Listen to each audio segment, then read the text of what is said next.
ہر سال 2 شعبان المعظم کو امام اعظم ابو حنیفہ رضی اللہ تعالیٰ عنہ کے عرس پاک کی مناسبت سے تنظیم سنی جمعیت الاحناف کی جانب سے لنگر وغیرہ اور بیان کا اہتمام کیا جاتا ہے۔ سال گزشتہ بھی میں نے تقریر کی تھی اور آج پھر حاضر آیا۔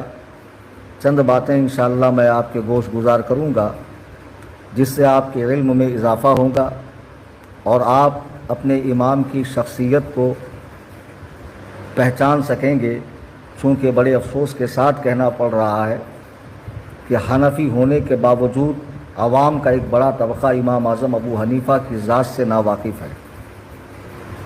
ہمارے آقا و مولا امام اعظم ابو حنیفہ، جن کا نام نعمان ہے اور ان کے والد گرامی کا نام ثابت ہے اور دادا کا نام زوتا ہے، یہ حضرت زوتا جو تھے یہ آتش پرست تھے اور حضرت مولائے کائنات رضی اللہ تعالیٰ عنہ کے مقدس ہاتھوں پر انہوں نے اسلام قبول کیا، اور جب ان کے بیٹا پیدا ہوا یعنی امام اعظم کے والد حضرت ثابت، تو حضرت مولائے کائنات کی بارگاہ میں اپنے بیٹے کو لے کر گئے۔ حضرت علی نے کوئی چیز اپنے منہ میں چبا کر ان کے منہ میں ڈالی اور ان کے لیے برکت کی دعا فرمائی۔ اسی دعا کا یہ نتیجہ ہے کہ امام اعظم ابو حنیفہ جیسا عظیم الشان اور بے مثل و بے مثال عالم دین ان کے گھر پیدا ہوا۔ حضرت امام اعظم ابو حنیفہ کا نام نعمان ہے۔ القاب بہت ہیں، امام الفقہا بھی ہے، امام المحدثین بھی ہے، سراج الامہ بھی ہے، کاشف الغمہ بھی ہے، امام اعظم بھی ہے، استاذ المجتہدین بھی ہیں، اور دین حق کے مدون اول بھی آپ ہیں۔ آپ کی پیدائش کے تعلق سے میں نے اس کے پہلے بھی کئی بیان میں عرض کیا کہ علماء کا کچھ اختلاف ہے، مورخین کا۔ بعض لوگ ہجری 60 بیان کرتے ہیں، کوئی 67 بیان کرتا ہے۔ علامہ زاہد الکوثری نے معتبر روایات سے، معتبر تاریخی حوالوں سے ہجری 70 بھی بیان کیا ہے، لیکن سارے مورخین کا اس پر اتفاق ہے کہ آپ ہجری 80 میں پیدا ہوئے۔ 80 سے آگے کسی نے آپ کے سال پیدائش کو بیان نہیں کیا ہے۔ یعنی اگر ہجری 80 بھی مانا جائے تو جیسا کہ میں پہلے عرض کر چکا ہوں کہ دنیا میں آخری صحابی جو ہے وہ ہجری 120 تک تھے، تو امام اعظم ابو حنیفہ نے صحابہ کا لگ بھگ 40 سال کا زمانہ پایا ہے۔ آپ کا مولد و مسکن یعنی جہاں آپ کی ولادت ہوئی اور جو آپ کی جائے سکونت رہی وہ کوفہ کی سرزمین ہے۔ ابھی قرآن مجید سورہ جمعہ کی جو آیت کریمہ میں نے پڑھی اس میں ہمارے امام کے تعلق سے نبی کریم صلی اللہ علیہ وسلم کی ایک بشارت موجود ہے۔ قرآن کریم میں رب تعالیٰ کا ارشاد هو الذی بعث فی الامیین، کہ وہی ہے جس نے ان پڑھوں میں انہی میں سے ایک رسول بھیجا کہ ان پر اس کی آیتیں پڑھتے ہیں، اور فرمایا انہیں پاک کرتے ہیں، انہیں کتاب اور حکمت کا علم عطا فرماتے ہیں، اور بے شک وہ اس سے پہلے ضرور کھلی گمراہی میں تھے۔ اور وآخرین منہم لما یلحقوا بہم، اور ان سے اوروں کو پاک، ان میں سے اوروں کو پاک کرتے ہیں اور علم عطا فرماتے ہیں جو ابھی ان اگلوں سے نہیں ملے۔ یعنی نبی کریم صلی اللہ علیہ وسلم نے جو لوگ گمراہی میں تھے، کفر و شرک کے دلدل میں پھنسے ہوئے تھے، ان کو نکالا، کتاب و حکمت کا علم عطا فرمایا، اور نبی کریم ان لوگوں کو بھی علم عطا فرمائیں گے جو ابھی اس صحابہ کی جماعت سے آ کر نہیں ملے، صحابہ کی جماعت سے آ کر نہیں ملے۔ اس آیت کریمہ کی جو تفسیر صحیح بخاری میں ہے، حدیث کا راوی حضرت ابو ہریرہ رضی اللہ تعالیٰ عنہ ہے۔ یہ حدیث بخاری میں بھی ہے، مسلم میں بھی ہے، مسند امام احمد بن حنبل میں بھی ہے، کہ حضرت ابو ہریرہ نے اللہ کے نبی سے عرض کی کہ یا رسول اللہ علیہ السلام، وہ کون ہیں کہ جن کے بارے میں آیت کریمہ میں ارشاد ہوا کہ اور ان میں سے اوروں کو پاک کرتے ہیں اور علم عطا فرماتے ہیں جو ان اگلوں سے نہیں ملے؟ یا رسول اللہ آپ ارشاد فرمائیں کہ وہ کون لوگ ہیں جو ابھی ہم سے نہیں ملے؟ سرکار نے جواب ارشاد نہیں فرمایا، حتیٰ کہ حضرت ابو ہریرہ نے 3 مرتبہ اپنے سوال کو دہرایا۔ اسی بیچ دو کتابوں والے یعنی حضرت سلمان فارسی، جن کو قرآن کا بھی علم تھا اور تورات کا بھی علم تھا، اور معمر صحابی ہیں، سرکار کی بارگاہ میں تشریف لائے تو آپ نے اپنا دست مبارک حضرت سلمان فارسی کے کندھے پر رکھا اور ارشاد فرمایا لو کان الایمان عند ثریا لنا له رجال او رجل من هؤلاء او رجل من هؤلاء۔ یہ صحیح بخاری جلد 2 ہے، صفحہ 727 ہے، جو خالص عربی والی ہو، غیر معرب غیر مقلدین سے میں کہوں گا ذرا اس کو کھول کر دیکھیں کہ بخاری شریف میں جو الفاظ ہے لو کان الایمان عند ثریا، اگر ایمان ثریا ستارے کی بلندی پر پہنچ جائے تو اس کی قوم سے چند اشخاص، چند لوگ یا ایک شخص حاصل کرے گا۔ اور صحیح مسلم میں جلد 2 ہے، صفحہ 312 ہے، جہاں فارس والوں کی فضیلت کا بیان ہے، وہاں لو کانت دین عند ثریا کے الفاظ ہیں۔ بخاری میں لو کان الایمان اور مسلم میں لو کانت دین عند ثریا۔ اگر دین ثریا ستارے تک پہنچ جائے، اس کی بلندی تک پہنچ جائے تو ضرور اہل فارس میں سے یا فارس والوں کے بیٹوں میں سے ایک شخص اسے جا کر لے کر آئے گا۔ اور امام احمد بن حنبل نے لو کان العلم عند ثریا، ایک جگہ بخاری میں ایمان کا لفظ آیا ہے، مسلم میں دین کا لفظ آیا ہے، اور مسند امام احمد بن حنبل میں علم کا لفظ آیا ہے کہ جب علم ثریا ستارے کی بلندی پر پہنچے گا تو اس کی قوم میں سے ایک شخص اسے لے کر آئے گا۔ اس حدیث کے متعلق امام سیوطی تبییض الصحیفہ میں، جس کا صفحہ 3 ہے، لکھتے ہیں کہ حضرت امام ابو حنیفہ کی اس حدیث میں بشارت دی ہے جسے حلیۃ الاولیاء میں سیدنا ابو ہریرہ سے روایت فرمایا گیا ہے، اور یہ اصل صحیح ہے جس پر بشارت اور فضیلت میں اعتماد کیا جا سکتا ہے۔ امام جلال الدین سیوطی کے شاگرد سیرت شامی کے مصنف حضرت علامہ محمد بن یوسف شافعی نے بھی اس کی تائید و توثیق کی ہے۔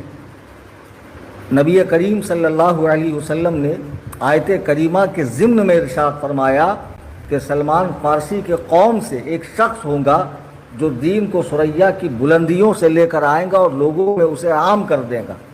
اللہ اکبر کبیرہ۔ نبی کریم ہجری 11 میں تشریف لے گئے، حضرات صحابہ کے مبارک وجود دنیا سے اٹھنے لگے، اب لوگوں میں دنیا داری زیادہ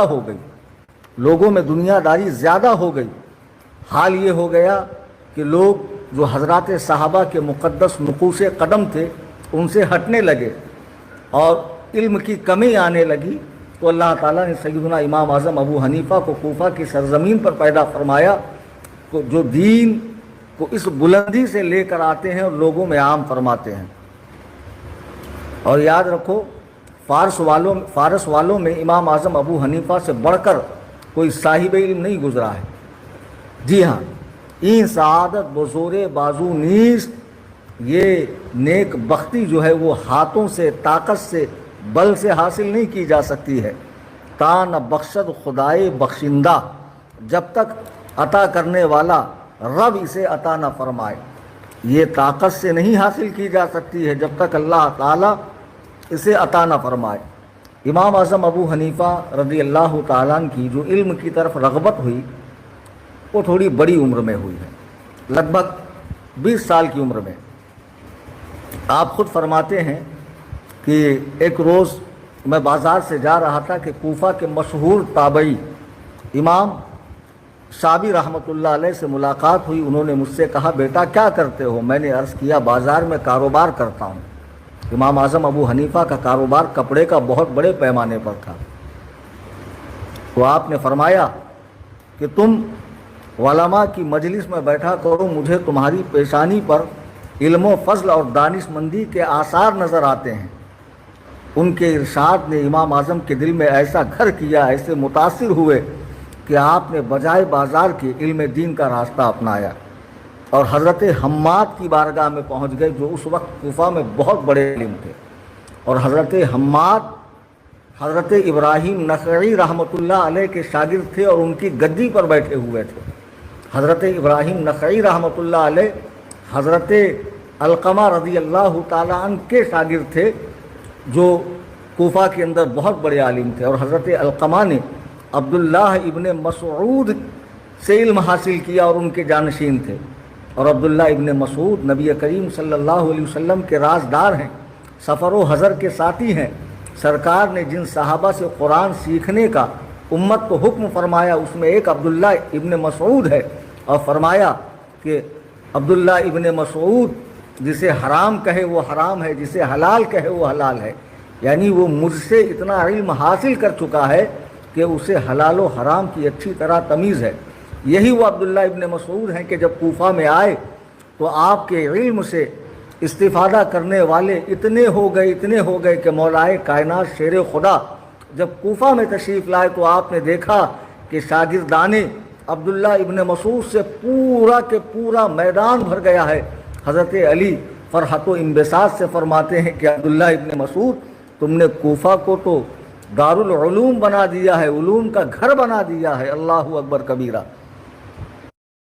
مجتہد مطلق بن گئے اور قرآن و حدیث سے لگ بھگ 12,93,000 مسائل آپ نے جمع فرمائے اور رہتی دنیا تک کے لیے مسلمانوں کے لیے آسانی پیدا فرمائی۔ امام اعظم ابو حنیفہ کی ذات بڑی خصوصیات کی حامل ہے۔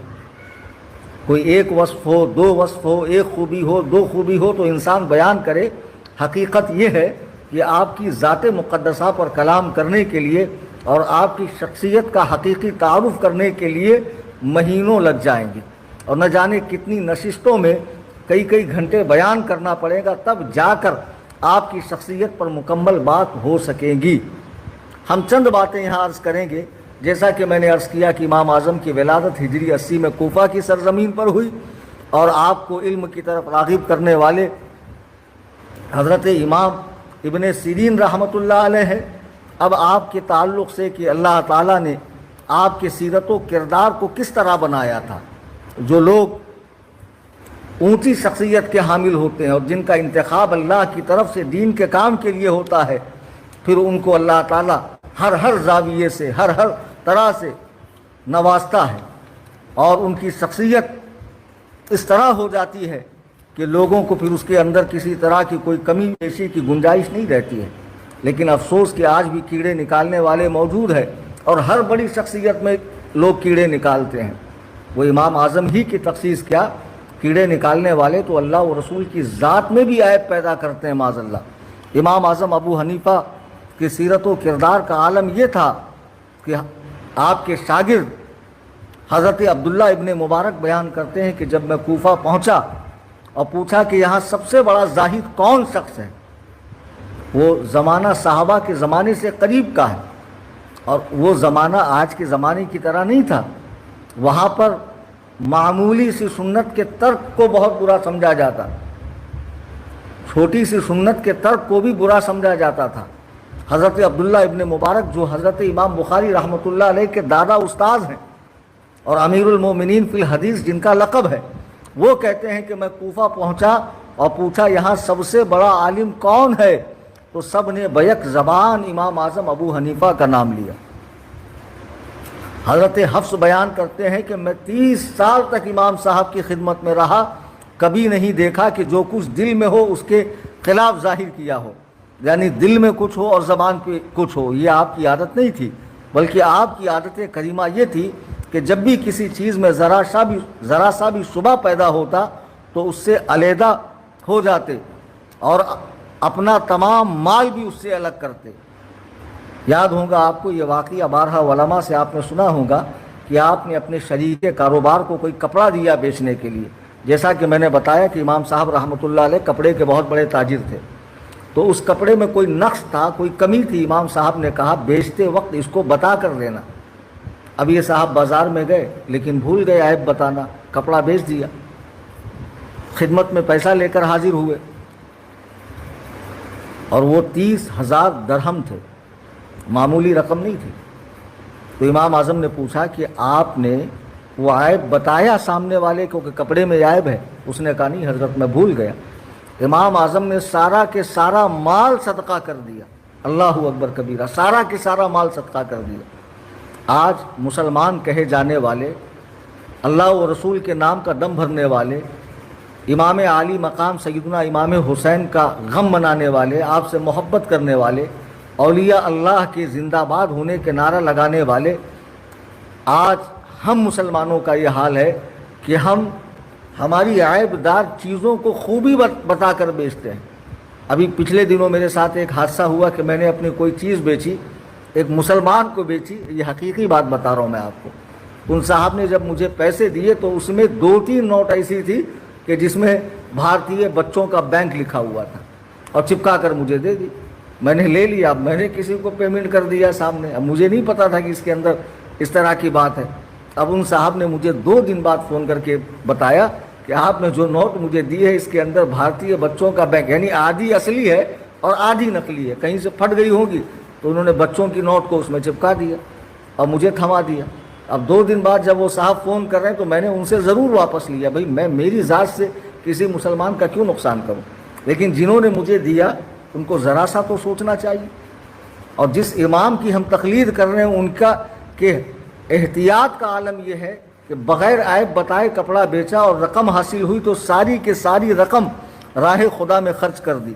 امام یزید بن ہارون رحمۃ اللہ علیہ جو شروع میں امام اعظم کے بڑے مخالف تھے، لیکن پھر بعد میں ایسے مداح ہوئے اور ایسے چاہنے والے ہوئے کہ ان کی مجلس میں کسی نے امام اعظم کی شان میں گستاخی کی تو امام یزید بن ہارون بہت دیر تک خاموش رہے۔ لوگوں نے آپ سے کہا خدا آپ پر رحم فرمائے، ہمیں آگاہ کیجئے معاملہ کیا ہے؟ آپ نے فرمایا ابو حنیفہ متقی تھے، پاکیزہ شخصیت کے مالک تھے، دنیا سے بے نیاز تھے، زبان کے سچے تھے اور اپنے زمانے کے بہت بڑے حافظ الحدیث تھے۔ امام اعظم کی حزم و احتیاط، زہد و تقویٰ کی چند مثالیں میں نے اوپر بھی پیش کی، اور یہ زہد و تقویٰ وہ چیز ہے کہ جس کے ذریعے بندہ اللہ کا تقرب حاصل کرتا ہے، اور امام صاحب کا زہد و تقویٰ تو بے مثال تھا۔ آج بھی جس کا شہرہ زبان خلق پر ہے اور دنیا اعتراف کرتی ہے کہ واقعی امام اعظم ابو حنیفہ بڑے متقی پرہیزگار، کہ جس نے 40 سال تک عشاء کی وضو سے فجر کی نماز پڑھی ہو، اور کوفہ شہر میں جب ایک بکری چوری ہو گئی تو آپ نے قصائی کو بلا کر پوچھا کہ بکری کی عمر کتنی ہوتی ہے؟ اس نے کہا 7 سال۔ امام اعظم ابو حنیفہ نے 7 سال تک اس کا گوشت تناول نہیں فرمایا۔ کیا ضروری تھا کہ وہ چوری کی بکری آپ ہی کے قصائی کے پاس آتی؟ کوئی ضروری بات تھی؟ کیا ضروری تھا کہ وہ کوفہ ہی میں ذبح ہوتی؟ کسی اور شہر بھی تو منتقل ہو سکتی تھی، اور شریعت نے آپ کو اس کا مکلف نہیں بنایا کہ آپ اس کی تحقیق کرتے۔ اور قصائی سے ہرگز گوشت خریدنا ناجائز و حرام نہیں تھا، لیکن یہ آپ کا تقویٰ تھا، آپ کا احتیاط تھا کہ آپ نے 7 سال تک بکری کا گوشت تناول نہیں فرمایا اور اپنے نفس پہ قابو رکھا۔ آج جو لوگ ولایت کے دعوے دار ہیں، جب بریانی کی پلیٹیں بھر کے آتی ہے، کوفتے اور شیرمال اور طرح طرح کے پکوان آتے ہیں تو گلے تک ٹھوستے ہیں، اور جب قوالی کی محفل ہوتی تو بھانگڑا ڈالنے لگتے ہیں، اور جب نمازوں کا وقت آتا تو پیر پسار کر سوتے ہیں، کعبے میں نماز پڑھتے ہیں۔ ان حرام خور جاہلوں کو امام اعظم ابو حنیفہ کی زندگی سے سبق حاصل کرنا چاہیے۔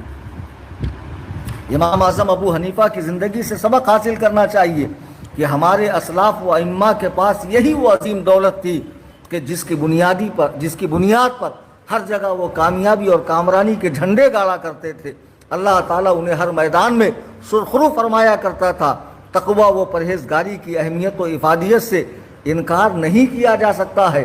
رب تعالیٰ نے قرآن کریم میں جگہ جگہ تقویٰ کے متعلق فرمایا ان المتقین فی جنات و نہر، بے شک پرہیزگار متقی باغوں اور نہر میں رہیں گے۔ ان اللہ یحب المتقین، بے شک اللہ تعالیٰ پرہیزگار لوگوں کو دوست رکھتا ہے۔ ان اولیاؤہ الا المتقون، بے شک پرہیزگار لوگ ہی اللہ کے ولی ہیں۔ ان المتقین فی جنات و نعیم، بے شک پرہیزگار باغوں اور چین کی زندگی گزاریں گے، باغوں کے اندر چین کی زندگی گزاریں گے۔ افسوس جب سے ہم نے اس قیمتی سرمایہ کو فراموش کر دیا اور اس کی اہمیت و افادیت کو ختم کر دیا، کامیابیوں نے ہم سے رخ موڑ لیا۔ دیکھیے امام اعظم نے جب اسے مضبوطی سے پکڑا تو خالق کائنات نے کس قدر عظمت و رفعت، سر بلندی و سرفرازی انہیں عطا فرمائی۔ ضرورت اس بات کی ہے کہ ہم اسلاف کی روش کو اپنائیں اور اپنی زندگی میں تقوی و طہارت کو پیدا کریں، عبادت و ریاضت کو پیدا کریں، زہد و ورع کو پیدا کریں، صبر و حلم کو پیدا کریں، بڑوں کی تعظیم و تکریم کریں، اپنے مذہب حق پر سختی سے قائم رہیں۔ امام اعظم ابو حنیفہ رحمۃ اللہ علیہ کہ زہد و ورع کا عالم سنیے۔ زہد و ورع کا عالم یہ ہے کہ آپ کی ذات اپنے زمانے میں یگانہ روزگار تھی، اور جس کا اعتراف آپ کے معاصرین میں بھی کیا، اور آج تک بڑے بڑے شواف علماء، احناف تو کرتے ہی ہیں، شواف علماء نے تک کیا ہے۔ جی ہاں، امام یزید بن ہارون رحمۃ اللہ علیہ جیسا آپ کا سخت مخالف اعتراف کر رہا ہے، فرماتے ہیں زہد و ورع کا عالم کہ ایک مرتبہ میں جا رہا تھا، سخت دھوپ کا عالم تھا، میں نے دیکھا کہ امام ابو حنیفہ دھوپ میں بیٹھے ہوئے، حالانکہ بازو میں ایک گھر تھا کہ جس کا کچھ سایہ باہر کو نکلا ہوا تھا۔ امام صاحب چاہتے تو سائے میں بیٹھ سکتے تھے۔ میں قریب گیا، میں نے کہا حضرت سائے میں کیوں نہیں بیٹھتے ہیں؟ آپ سائے میں کیوں نہیں بیٹھتے ہیں؟ امام اعظم ابو حنیفہ فرماتے ہیں کہ اس گھر والے نے مجھ سے کچھ قرض لے رکھا ہے، تو میں اس کے گھر کے سائے سے فائدہ اٹھاؤں، اسے میں درست نہیں سمجھتا ہوں کہ جو قرض نفع دے وہ سود ہے۔ اللہ اکبر کبیرہ، اللہ اکبر کبیرہ۔ ذرا غور کیجئے کہ آج ہم کسی کو قرضہ دیں تو ہم نے سود کو پروفٹ کا، بینیفٹ کا نام دیا۔ چلیے ہم پروفٹ بینیفٹ نہ بھی لیں تو اتنا احسان جتا دیں گے کہ بیچارہ کسی کو منہ دکھانے کے لائق نہیں رہتا، یا اس سے پارٹیاں لیتے ہیں، بھئی آپ کو قرض مل گیا، کام بنا، پارٹی دیجیے۔ ارے اللہ کے بندے، جو قرض نفع دے وہ سود ہے، آپ مسلمان کے ساتھ ایسا کرتے ہو؟ امام اعظم ابو حنیفہ اگر چھاؤں میں بیٹھ جاتے تو شرعاً وہ سود نہیں تھا، یہ تقویٰ ہے، یہ طریقت ہے۔ حقیقت میں شریعت سے بڑھ کر دین پر عمل کرنے کو طریقت کہتے ہیں۔ آج جاہلوں نے طریقت نام رکھا ہے حلوہ مانڈا کھانے کا، مریدنیوں کے ساتھ بھانگڑا ڈالنے کا، مزاروں کے اوپر دھمال ڈالنے کا، جسے یہ آج کے جہلا طریقت کہہ رہے ہیں۔ حقیقت میں یہ جہالت ہے۔ طریقت تو شریعت پر اور زیادہ سختی سے عمل کرنے کا نام ہے۔ طریقت شریعت پر اور زیادہ سختی سے عمل کرنے کا نام ہے۔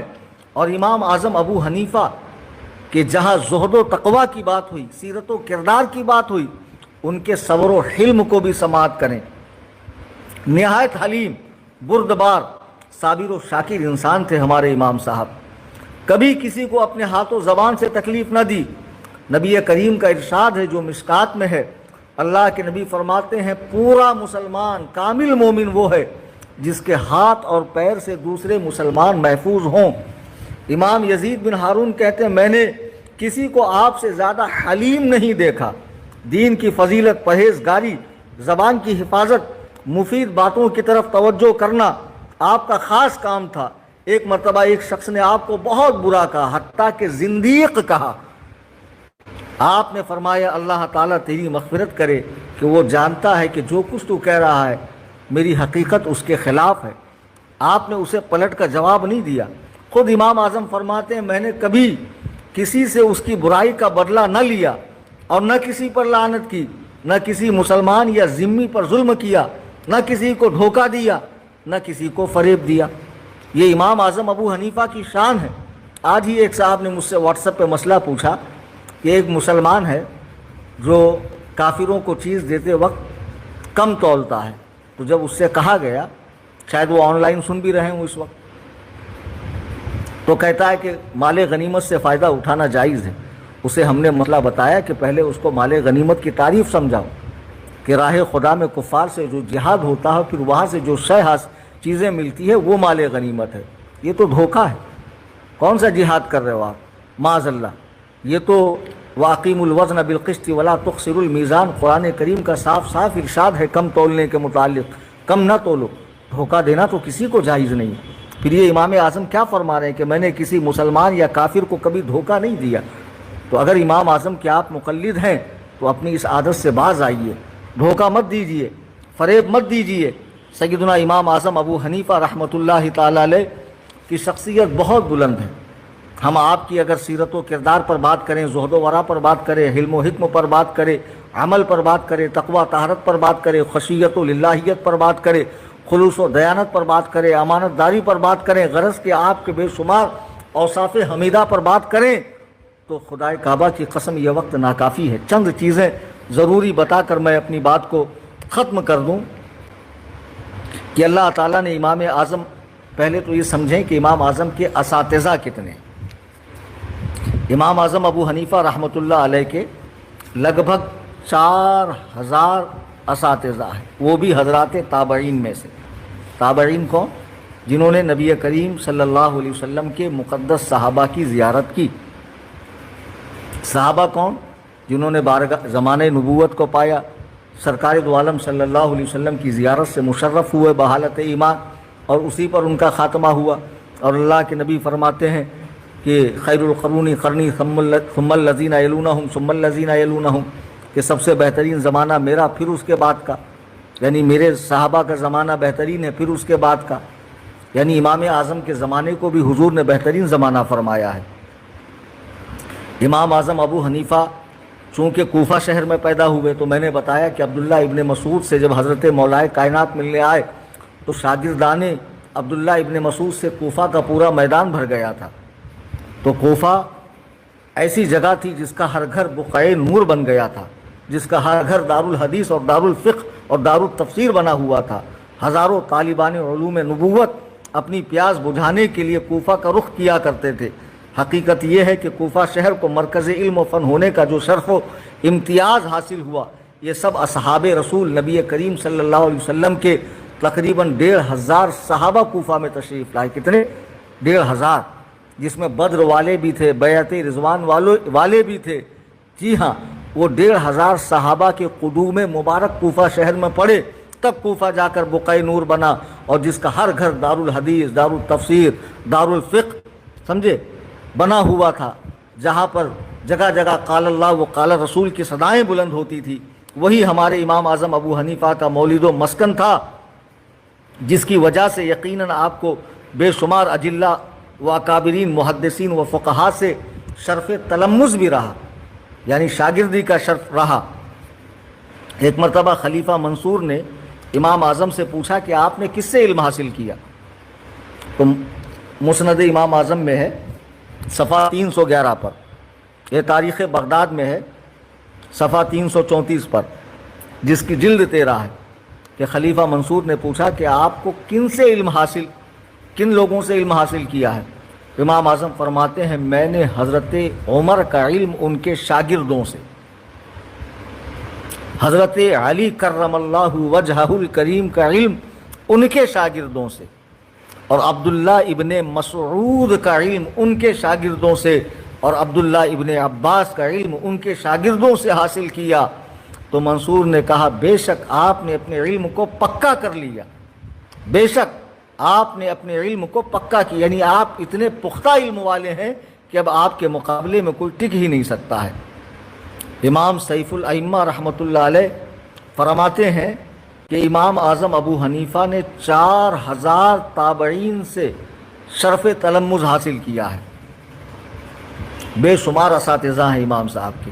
یہاں میں ایک دلچسپ واقعہ بتاؤں گا کہ ایک مرتبہ شوافع یعنی امام شافعی رحمۃ اللہ علیہ کے مقلدین اور امام اعظم ابو حنیفہ کے مقلدین میں بحث چھڑ گئی،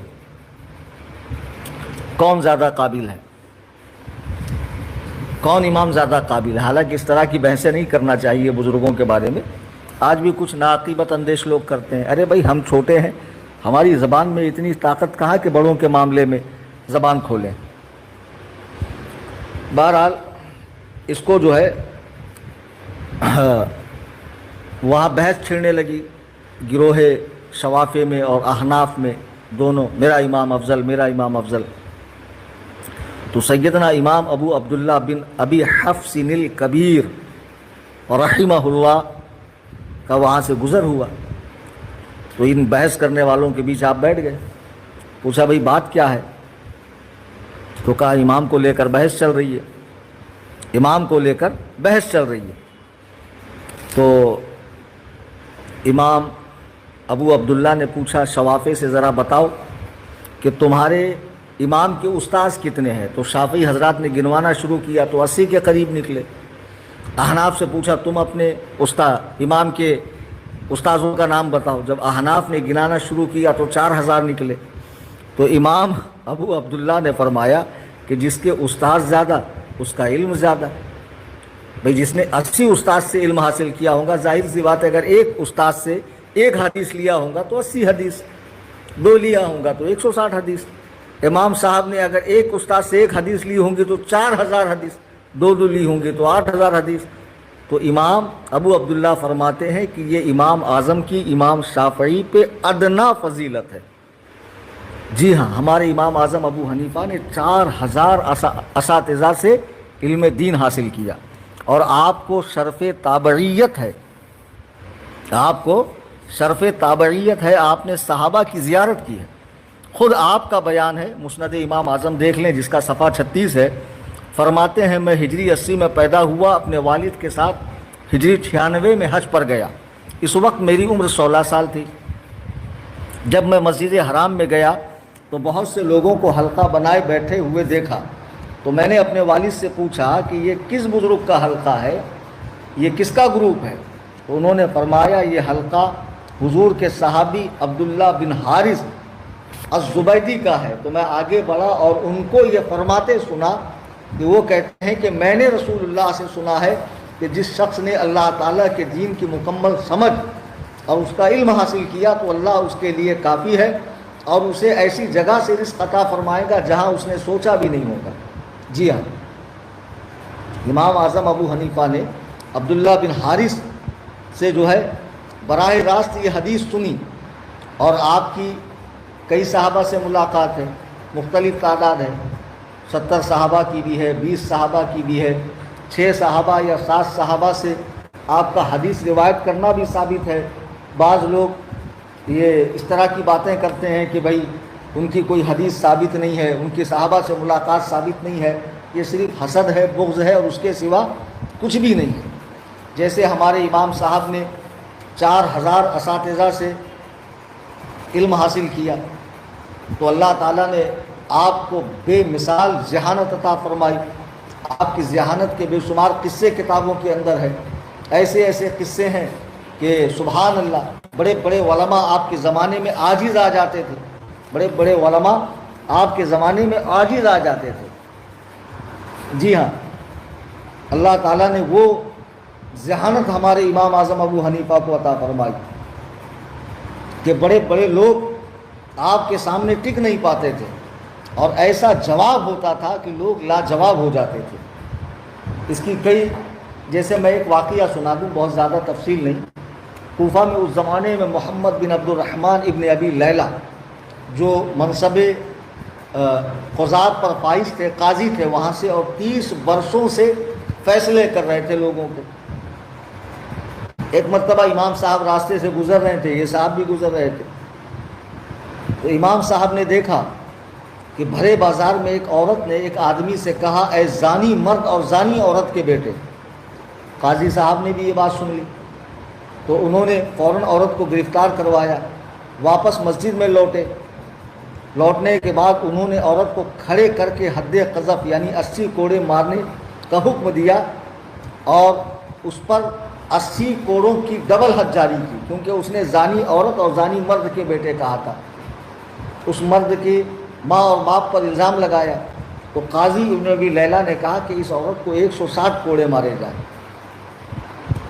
امام اعظم ابو حنیفہ تشریف لائے قاضی صاحب کے پاس، فرمایا آپ نے 6 غلطیاں کی، آپ نے 6 غلطیاں کی۔ پہلی غلطی یہ کہ جب آپ مسجد سے اٹھ کر چلے گئے تھے، جب مجلس قضا سے فارغ ہو گئے تھے تو اس کے بعد آپ کو اس دن فیصلہ نہیں کرنا چاہیے۔ دوسری یہ کہ آپ نے مسجد کے اندر حد کو جاری کیا، یعنی جو سزا ہے وہ مسجد کے اندر جاری نہیں کرنا چاہیے تھا، منع ہے۔ تیسری غلطی آپ نے یہ کی کہ عورت کو کھڑے رہ کر آپ نے حد لگوائی، جبکہ عورت کے بارے میں صاف ہے کہ اس پر بیٹھ کر حد جاری کی جائے۔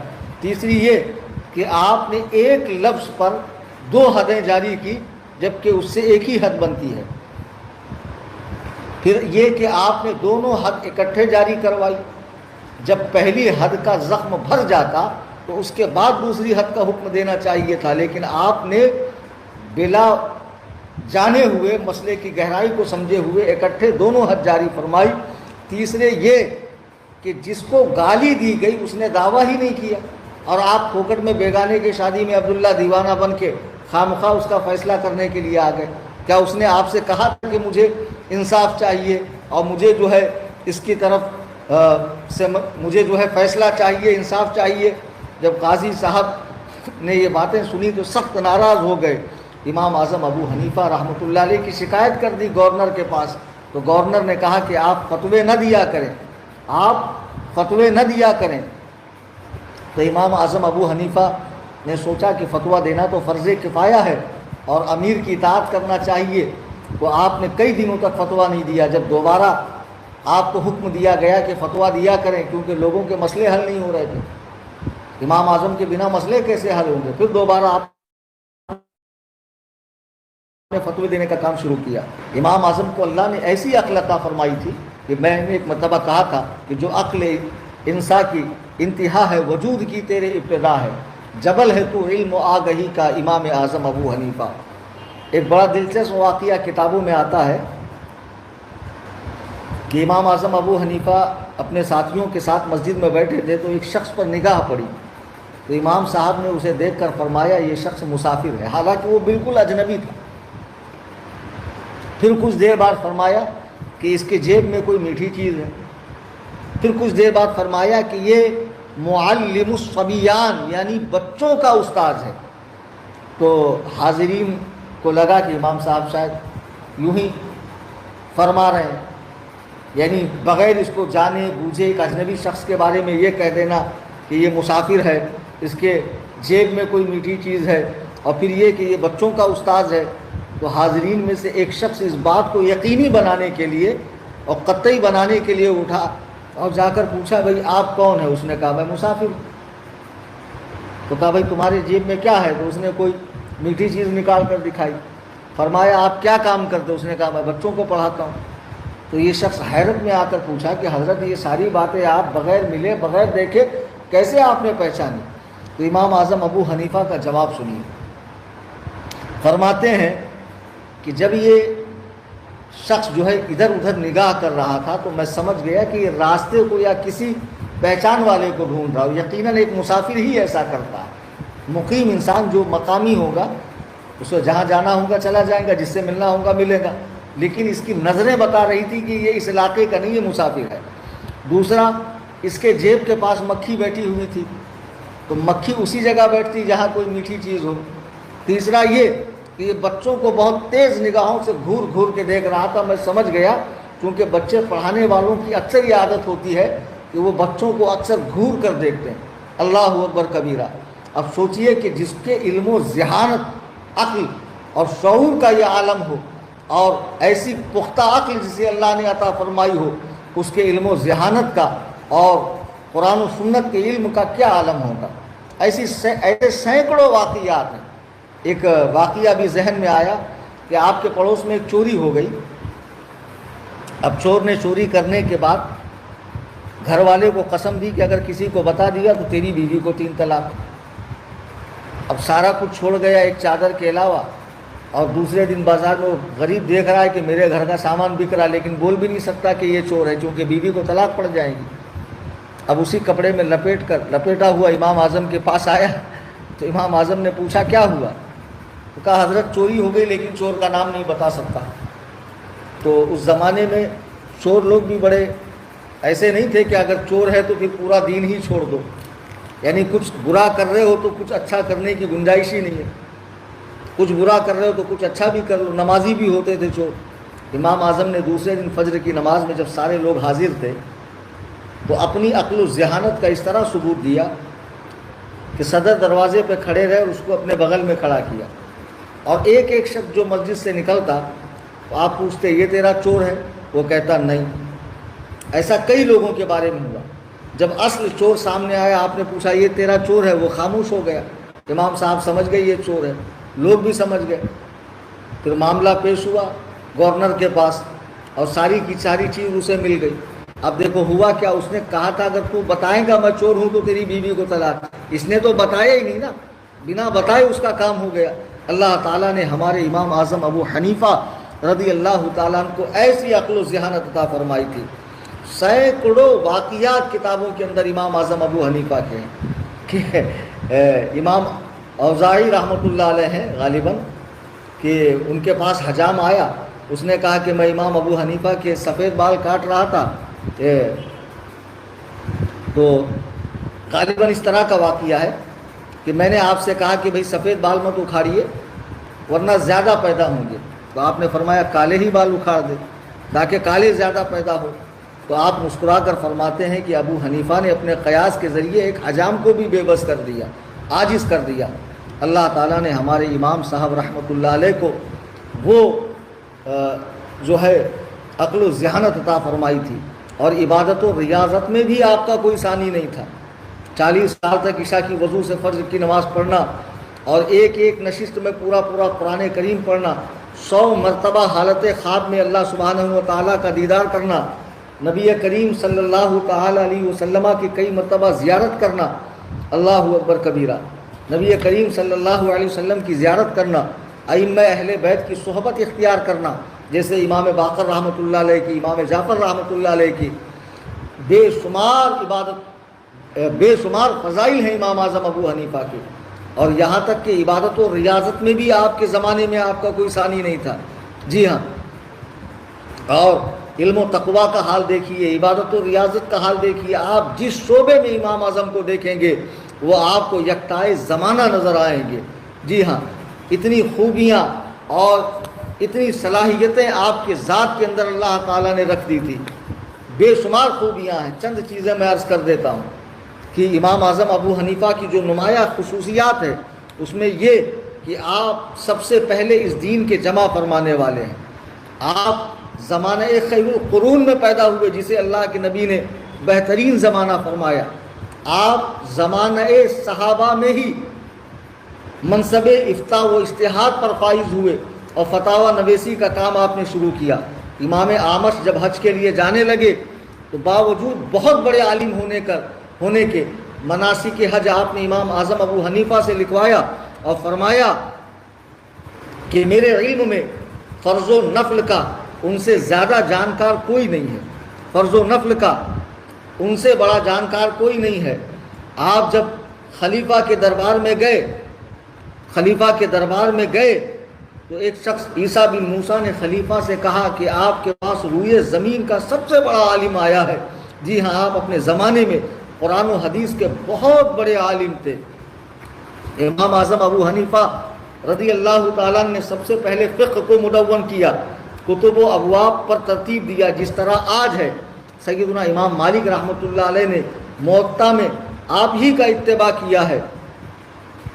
آپ کی فقہ کو اللہ تعالیٰ نے دنیا کے کونے کونے میں پہنچایا۔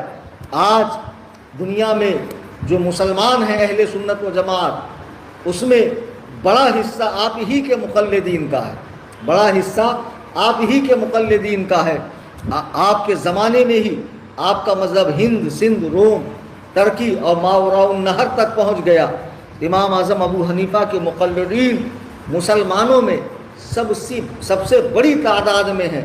جی ہاں، اور آپ پر جن لوگوں نے جرح کی، آپ پر جن لوگوں نے بکواس کی، ان کا جواب ائمہ شوافع علماء نے بھی خوب دیا ہے، احناف نے بھی بہت دیا ہے، مالکیہ نے بھی دیا ہے، حنابلہ نے بھی دیا ہے۔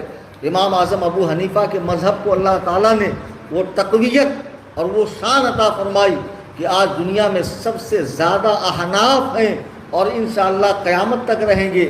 یہ پدہ پدی کا شوربہ جو آج کل ماڈرن فرقہ پیدا ہوا غیر مقلدین کا، جو بانس لگا کر اونچا ہونا چاہتے ہیں، ان گدھوں کو بتاؤ کہ پیروں میں بانس لگانے سے کوئی اونچا نہیں بنتا ہے، ان کی کیا اوقات ہے۔ امام اعظم ابو حنیفہ رحمۃ اللہ علیہ کو رب تعالیٰ نے اونچا کیا ہے۔ جسے اللہ تعالیٰ اونچا کرے اسے کون گھٹا سکتا ہے؟ گھٹانے والے خود گھٹ جائیں گے، خود مٹ جائیں گے، نام و نشان ختم ہو جائے گا۔ 100 سال پہلے تک جو کوئی قابل ذکر نہیں تھے، جن کا وجود نہیں تھا، آج یہ شریر ٹولہ جگہ جگہ مساجد میں گھس کر لوگوں کی نمازوں میں خلل ڈالتا ہے، تمہاری نماز تو کوفی نماز ہے اور تمہاری نماز تو ایسی ہے اور کوفہ والے تو یوں ہیں، کوفہ والے تو یوں ہیں۔ ان گدھوں کو بتاؤ کہ کوفہ میں 1500 صحابہ تشریف لائے۔ کوفہ تو علم و فضل کا ایک شہر تھا اور امام اعظم کو اللہ تعالیٰ نے وہیں پیدا فرمایا اور آپ کے ذریعے اللہ تعالیٰ نے دین کا اتنا بڑا کام لیا۔ آپ کی بشارت تو حدیث پاک میں موجود ہے، جیسا کہ شروع میں نے عرض کیا، حضرت مولائے کائنات علی مرتضیٰ نے آپ کے والد کے لیے دعا کی کہ اللہ تعالیٰ ان کی اولاد میں برکت عطا فرمائے اور ان کے ذریعے دین کی خدمت لے۔ بے شک حضرت مولائے کائنات کی دعا رائے گاہ نہیں جائے گی، یقیناً وہ کارگر ہوئی اور صحیح ثابت ہوئی اور دنیا نے امام اعظم ابو حنیفہ جیسا عالم پایا۔ امام اعظم رضی اللہ تعالیٰ عنہ جو بے شمار خصوصیات کے حامل تھے، انشاءاللہ تفصیلی بیان میں پھر کبھی کروں گا، وقت کافی ہو گیا ہے۔ اب چند باتیں عرض کر کے میں اپنی بات کو ختم کر دوں۔ امام اعظم ابو حنیفہ رحمۃ اللہ علیہ کو خلیفہ منصور نے اپنے زمانے میں عہدہ قاضی کا عہدہ پیش کیا، قاضی القضات کا۔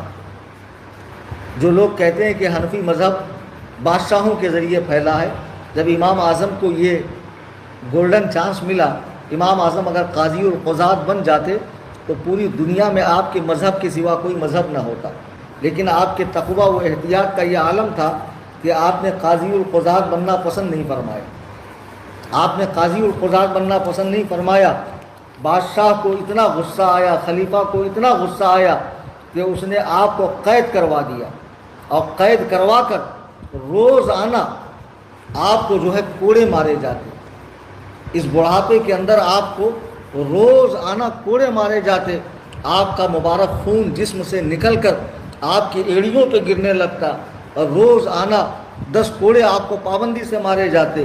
اس ظلم و تشدد کے باوجود بھی آپ کے پائے استقلال میں جنبش نہیں آئی اور نہ آپ کے دل میں حرص دنیا جاگی، نہ جاہ و منصب کا خیال دل میں آیا۔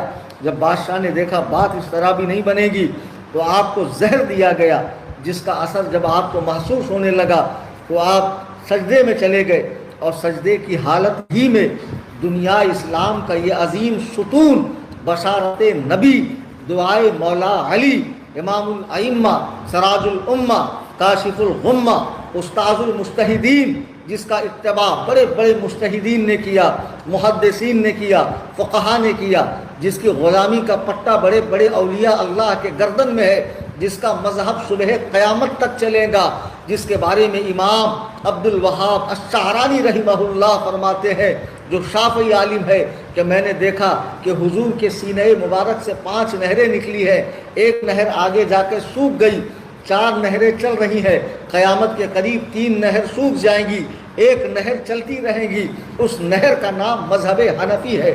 جب حضرت عیسیٰ آسمان سے تشریف لائیں گے، اللہ کے نبی ہیں، جب وہ فیصلے فرمائیں گے تو ان کے فیصلے مذہب حنفی کی تائید کریں گے، یعنی ان کے فیصلے ایسے ہوں گے جس سے مذہب حنفی کی تائید ہوں گی۔ دنیا اسلام کا یہ جلیل القدر عظیم، دنیا اسلام کی جلیل القدر ہستی، اسلامی ستونوں میں سے، اسلام کے 4 ستونوں میں سے ایک ستون سیدنا امام اعظم ابو حنیفہ پر اتنا ظلم و تشدد کیا گیا کہ آپ کو کوڑے مارے جاتے، اس کے باوجود جب کوئی بات نہ بنتی نظر آئی، زہر دیا گیا۔ بحالت سجدہ ہجری 150 2 شعبان کو آپ اس دار فانی سے کوچ کر گئے۔ جب لوگوں کو پتہ چلا تو لوگوں کی حالت خراب ہو گئی، رونے لگے۔ اعلیٰ حضرت امام اہل سنت رضی اللہ تعالیٰ عنہ فتاوی رضویہ جلد 9 صفحہ 341 پر لکھتے ہیں کہ آپ کے صاحبزادے حضرت حماد نے آپ کی نماز پڑھائی، آپ پر کل 6 مرتبہ نماز جنازہ پڑھی گئی اور ہر بار 50,000 لوگ تھے، یعنی تقریباً 6 لاکھ لوگوں نے آج سے 1300 سال پہلے آپ کی نماز جنازہ پڑھی۔ آخر میں آپ کے بیٹے حضرت حماد نے نماز جنازہ پڑھی، اس کے بعد پھر آپ کی نماز جنازہ نہیں ہوئی۔ جب امام شافعی رحمۃ اللہ علیہ کو خبر ملی تو آپ نے دعا پڑھی انا للہ و انا الیہ راجعون، اور فرمایا کوفہ سے علم کا نور بجھ گیا، اب اس کی مثل لوگ نہیں دیکھیں گے، یعنی اس کی مثال لوگ نہیں دیکھیں گے۔ ہجری 459 پر آپ کی مزار پر گنبد بنایا گیا۔ آپ کی وفات کے بعد بڑے بڑے ائمہ حدیث نے، ائمہ فقہ نے غم کا اظہار کیا، اور کتابوں میں آتا ہے کہ آپ کی مزار کے پاس جنات نوحے کرتے تھے، اور ایک آواز آتی تھی، فقیہ چلا گیا، فقیہ چلا گیا، اب تمہارے لیے فقہ نہیں، تو اللہ سے ڈرو، ان کے جانشین بنو، نعمان کا وصال ہو گیا، اب کون ہے جو سب بیدار ہو، وہ پردہ سب بیداری کرے، رات جب پردہ پھیلا دے آسمان دنیا پر، تو راتوں کو جاگ کر کون اپنے رب کو منائے گا؟ وہ امام اعظم ابو حنیفہ ہے۔ حضرت عبداللہ بن مبارک آپ کی قبر پر آئے تو فرمایا اللہ آپ پر رحم کرے، ابراہیم چلے گئے تو حماد کو چھوڑا، لیکن جب آپ چلے گئے تو روئے زمین پر آپ نے کسی کو اپنے مقابلے کا نہیں چھوڑا۔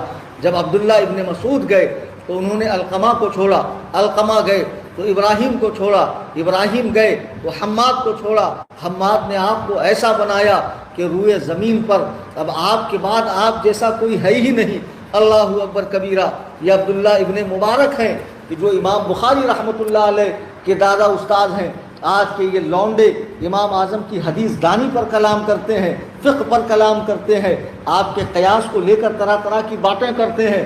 میں فقیر کلیم حنفی رضوی ہمہ وقت انہیں چیلنج مناظرہ دیتا ہوں کہ اگر کسی کے مانے جانا ہو تو مذہب حنفی پر، احناف کے مسائل پر، امام اعظم کی ذات پر، آپ کی حدیث دانی پر، آپ کے علم الفقہ پر، آپ کے قیاس پر، آپ کے استخراج پر جو بھی بات کرنا چاہے آ کر ہم سے بات کر لے۔